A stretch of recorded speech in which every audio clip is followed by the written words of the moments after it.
you all. This is E-Man Booze. Back in the day, old moonshiners had a way. They had a scale for determining how good the moonshine was.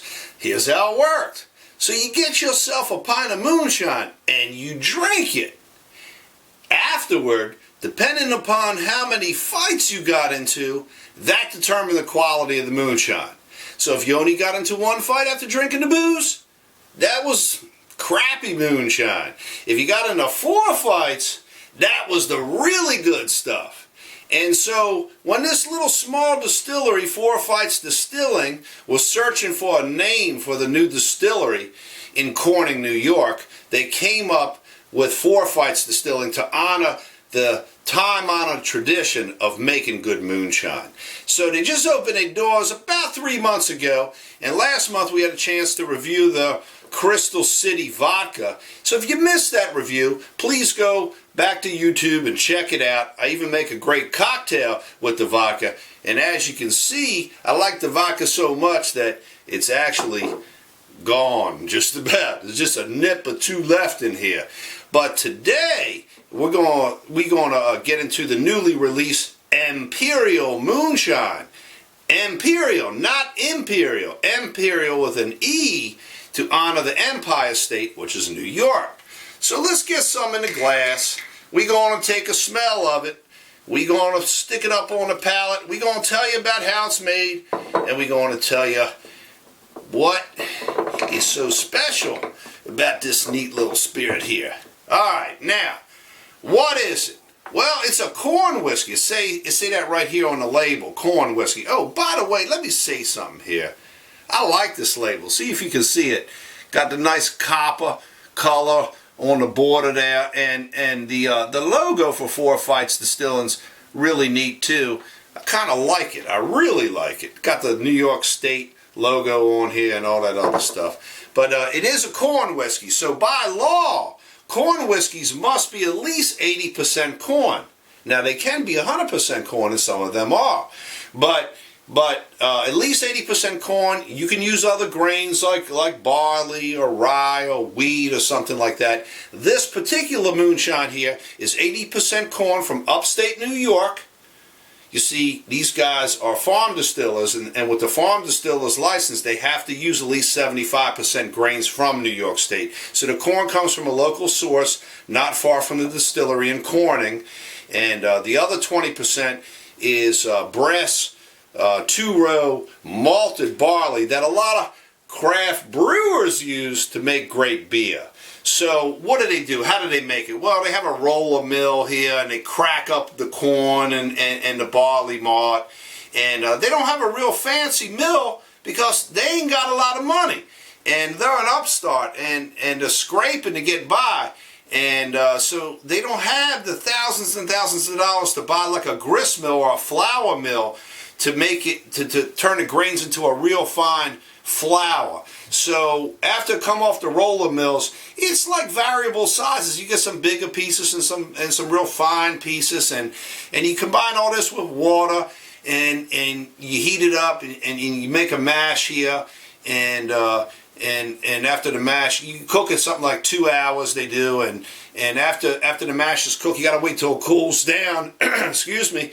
But then you add some yeast to it, and you let it ferment. So several days later, this stuff is distiller's beer, and it's a lower proof than a lot of other distiller's beers that use real fine ground up flour. So this distiller's beer, I think it's only something like Matt was telling me. Matt Bowers, the owner, was telling me 6 to 7% alcohol by volume. So after he gets the fermented distiller's beer together, he strains out all the grain, and the grain goes back to the farms to feed the animals. Heck, these cows up in New York and Corning, they must be happier than a pig, and you know what? Because they're getting good quality grains from Four Fights Distilling. All right, now let's get it up on the nose. Oh, I almost forgot. After you got this distiller's beer, what do you do then? Well, you stick it in your still, and you run your still for about 4 hours, and that's about how long it takes. Just one pass through the still. The spirit comes out at something like 160, little less than 160 proof, and migrates all the way down to 140 proof or so for the final run. And then, you know, they strip out the heads and stuff and throw the tails back in for the next batch.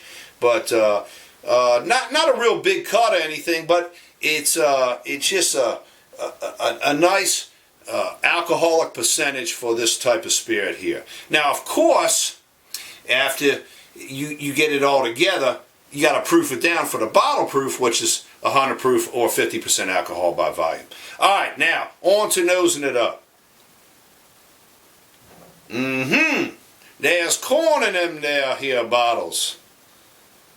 You can pick this corn up, but you're picking up a really neat cereal grain note coming off the barley. And barley produces some really neat aromas.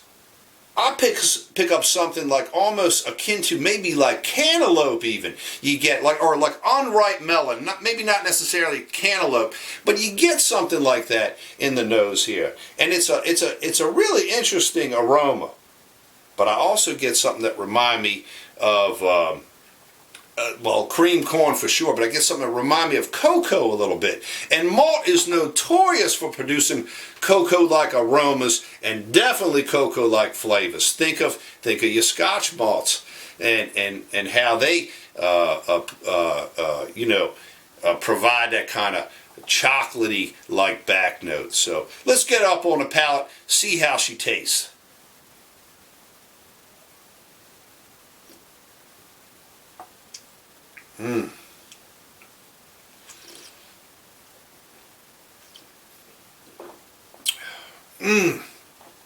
It's big boy now, 100 proof. But it's smooth, it's exceptionally smooth for 100 proof. The viscosity and the mouthfeel is phenomenal. And malt is great for that. Malt gives you great mouthfeel. So the weight of the spirit is just spot on here. I love it. And I'm picking up them earthy tones of the cocoa in here that I so much love. And you know, anybody who eats cereal that's made from malt, you know that cereal tone you get. There's also a little bit of pepper here in the back note. Maybe something like a little bit reminded me of fennel or anise, something like that in here. This is wonderful, but you know, it stays on your palate, and the aftertaste is just this really like cream of corn type of thing going on here. I love it. It don't taste like most moonshines that are commercially available. It don't taste like a lot of moonshine that come out of the backwoods. What this is here, in my opinion, this is a precursor to what's going to make a really good bourbon or some other type of whiskey. And I can't wait to see what Four Fights does when they throw this here spirit into a barrel, or maybe add another grain, back the corn down a little bit, throw in maybe a little bit of wheat in there or a little bit of rye, combined with the malt. Man, I can just see it. I can see it coming out of the barrel now. And I'm impressed with it because I've had a lot of white dog or new make spirits that eventually become bourbon or rye whiskey. And this is one of the finest examples of that type of new make spirit. And I'm in love with it. I'll tell you, it is really captivating me, and it's pretty special, that's for sure. Let's give it one more round here.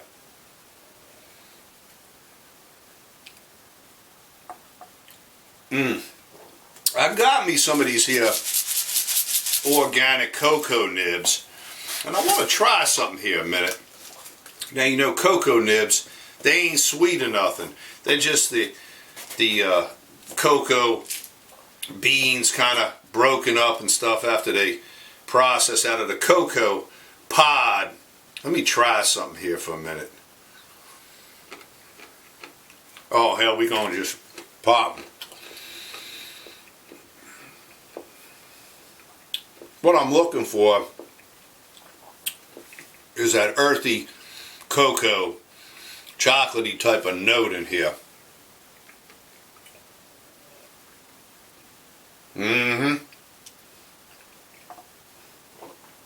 It's in there.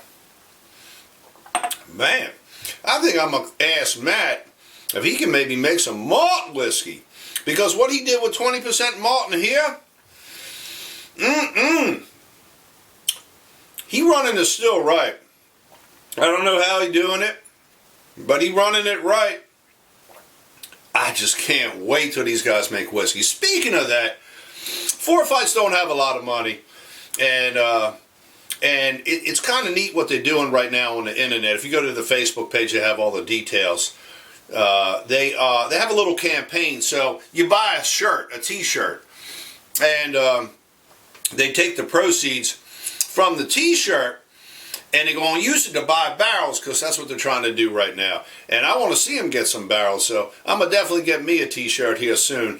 And hopefully, y'all, if you try the spirit and you like it, or you just want to help out a small artisan distiller get off the ground a little bit, it'd be a great thing to do. The shirt's cool. It's a black shirt with the Four Fights Distillery logo on it, and I think that's a pretty neat thing.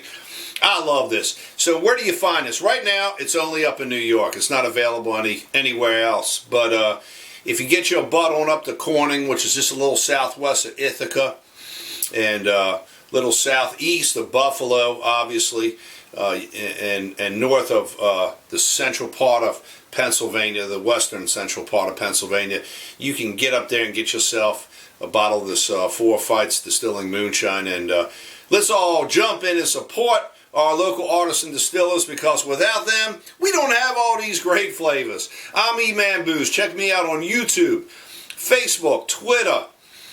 YouTube, Facebook, Twitter. Oh yeah, Instagram. I'm on usdistilleries.com. That used to be mainstreetdistilleries.com. And working on a new website for you here for Q1 2016.